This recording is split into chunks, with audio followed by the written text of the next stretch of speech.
Aujourd'hui, je vais vous parler de culpabilité et de biais rétrospectif. Je vais vous illustrer tout simplement ce que c'est que le biais rétrospectif. Je vous montre cette pièce de puzzle et je vous demande de deviner ce que représente le puzzle. Alors, vous pouvez réfléchir, vous allez avoir plus ou moins d'idées en fonction de votre imagination, mais ça va quand même être très compliqué de trouver la bonne réponse à partir de cette pièce. Par contre, si je vous montre un petit peu plus de pièces, vous allez pouvoir deviner ce que c'est. Vous voyez, c'est un cheval. La pièce que je vous montrais, c'est celle-ci, avec la crinière là et le pelage du cheval.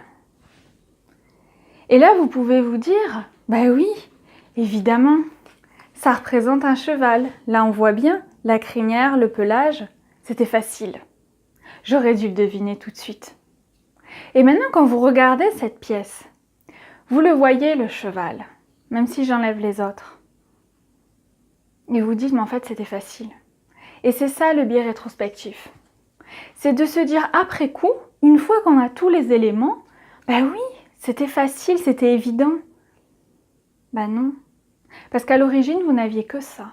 Vous n'aviez que cette pièce du puzzle.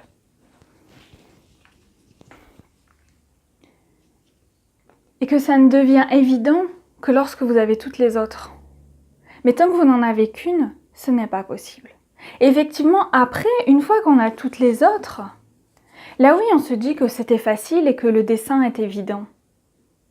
Oui, mais au début, je n'avais que celle-là.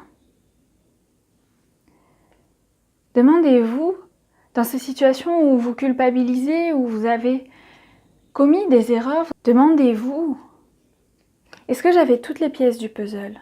Est-ce que réellement, à ce moment-là, j'avais toutes les pièces du puzzle? Maintenant, oui, je les ai, c'est sûr.